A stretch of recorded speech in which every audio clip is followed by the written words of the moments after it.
memiliki pengaruh dalam jiwa orang yang menunaikan zakat, memberikan pengaruh kebaikan bagi harta yang dizakat, memberikan pengaruh kebaikan dalam kehidupan masyarakat, memberikan kebaikan pada kehidupan manusia secara umum, maka syariat zakat penuh dengan kebaikan.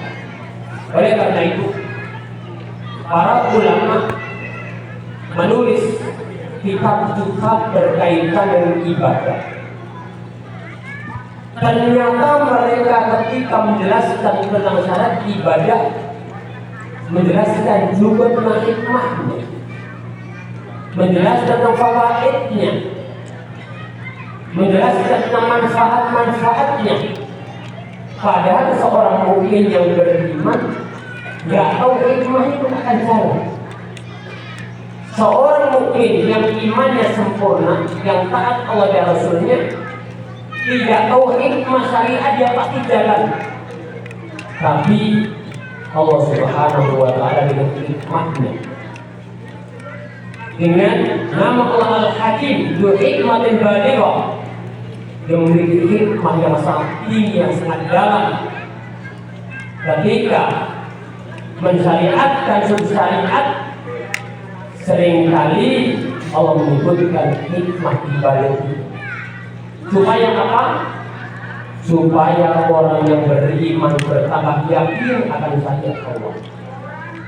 Yang kedua, orang yang imannya lemah, dia akan tertarik, terdorong untuk menjalankan syariat tersebut. Yang ketiga, agar orang yang belum kenal Islam tahu akan bagian daripada keindahan syariat Allah, syariat Islam, di antaranya ada syariat Islam. Masyaallah muslimin rahimakumullah, di dalam surat At-Taubah Allah Subhanahu wa Ta'ala berfirman, bisa dibuka pada ayat 103. Kemudian mukadimahnya pada ayat 100, 101, 102. Pada ayat 100, kemudian 101, 102, Allah menyebutkan 3 golongan manusia yang menisbatkan diri pada Islam. Yang pertama, masyaallah muslimin rahimakumullah, adalah orang-orang yang imannya sempurna, lahirnya, batinnya sama, hatinya, perbuatannya, ucapannya baik. Was-sabiquna al-awwaluna minal muhajirin wal ansar walladzina tabauhum bi ihsan radhiyallahu anhum wa radu anhu wa a'adda lahum jannatin tajri tahtaha al-anhar khalidina fiha dzalikal fawzul 'azim. Orang-orang yang pertama kali masuk Islam, siapa mereka? Para sahabat. Belum ada orang yang masuk Islam pada zaman itu. Masuk Islam yang dibawa Nabi SAW kecuali para sahabat. Siapa mereka? Minal muhajirin wal ansar, dari kalangan kaum muhajirin, para sahabat yang hijrah beriman di Makkah, kemudian menghadapi gangguan, rintangan, penyiksaan, akhirnya mereka disuruh hijrah oleh Nabi SAW. Akhirnya mereka hijrah ke Madinah, meninggalkan harta mereka, meninggalkan rumah-rumah mereka demi keimanan.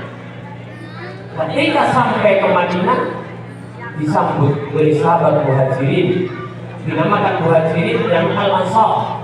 Dinamakan al-ansar karena mereka penolong para sahabat Nabi SAW. Terlebih lagi penolong dakwahnya Nabi SAW ketika sampai ke Madinah. Subhanallah, terkumpul antara muhajirin dan ansar bersatu. Akhirnya dari Madinah Islam itu berkembang besar. Dan di antara pesan Nabi Shallallahu Alaihi Wasallam ketika sampai Madinah adalah wa aqimut ta'am, berikan makan kepada manusia. Di samping afsus salam, sebarkan salam. Wa sallu bil laili wan nasu niyam, salatlah di waktu malam ketika manusia tidur. Di samping dua hal ini ada wa aqimut ta'am, berikan makan kepada manusia. Karena hakikat daripada it'amut ta'am ini adalah menyambung hubungan manusia dengan manusia, sehingga tampak keindahan Islam. Ketika manusia merasakan kebaikan Islam, maka mereka akan terbuka hatinya. Mereka mendengarkan hujah Islam, mendengarkan ayat, mendengarkan hadis, mendengarkan nasihat, maka mereka akan tertarik dengan Islam.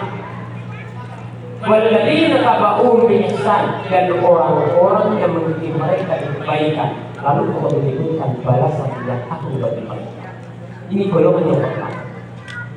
Golongan yang kedua pada ayat 101 Allah melanjutkan firman-Nya, wa mimman haulakum minal a'rabi munafiqun. Dan di sekeliling kamu Muhammad ada orang-orang dari pinggiran Madinah yang mereka itu orang-orang munafik. Wa min ahlil madinati maradu ala nifaq la ta'lamuhum nahnu na'lamuhum. Dan dari penduduk Madinah pun ada orang-orang tetap dalam kemunafikan, karena kemunafikan tidak ada di Makkah, munculnya ada di Madinah. Kenapa?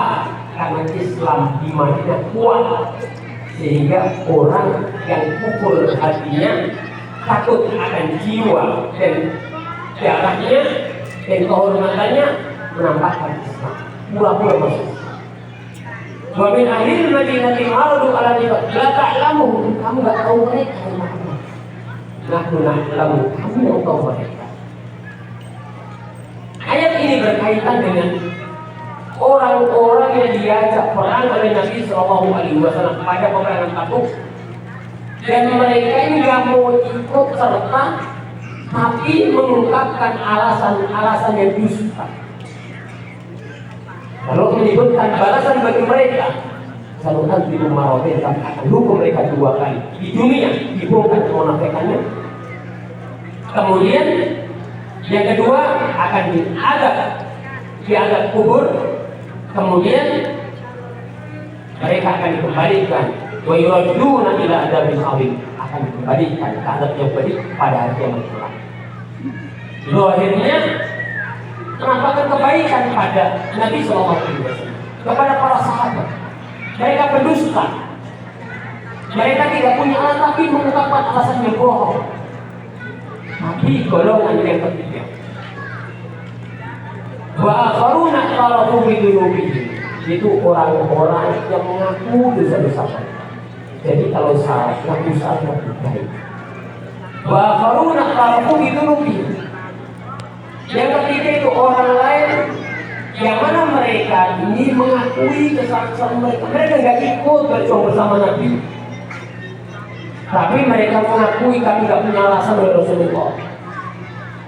Kita tidak ikut karena murni kekurangan kita, kesalahan kita. Khalatu amalan sholihan wa akhar sayyi'ah. Mereka mencampurkan antara amal yang baik, amal soleh, dengan amal yang buruk. Amal yang baik maksudnya adalah mereka beriman, tapi mereka melakukan kesalahan. Maka yang lainnya adalah mereka menggabungkan, mencampur antara amal baik dan amal yang buruk.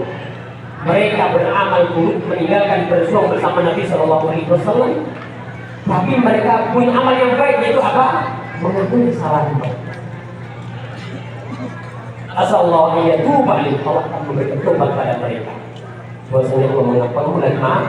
Masyaallah muslimin rahimakumullah. Ayat ini sangat kuat kaitannya dengan ayat setelahnya yang menjadi inti pembahasan kita, yaitu ayat yang 103. Khudh min amwalihim shadaqatan tutahhiruhum wa tuzakkihim biha wa shalli alaihim inna sholata sakanun lahum wallahu samii'un alim. wahai Muhammad, ambillah dari harta mereka, artinya ambillah zakat mereka. Khudh min amwal shadaqatan, sebagai sedekah. Sedekah di sini maksudnya zakat. Jadi kalau ada istilah zakat tidak punya makna kecuali yang wajib. Tapi kalau sedekah kadang-kadang maknanya adalah zakat yang hukumnya wajib. Tapi kadang-kadang sedekah itu punya makna hukumnya sedekah mustahab. Khudh min amwal shadaqatan tutahhiruhum, yang mana zakat itu akan mensucikan mereka. Wa tuzakihim biha, dan zakat itu akan membersihkan mereka.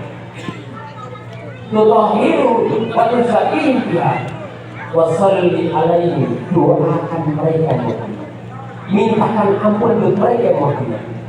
Inna salataka sakanun lahum, karena doamu kepada mereka itu ketenangan bagi mereka. Allah Maha Maha Allah Maha Maha mengetahui. Masyaallah muslimin rahimakumullah.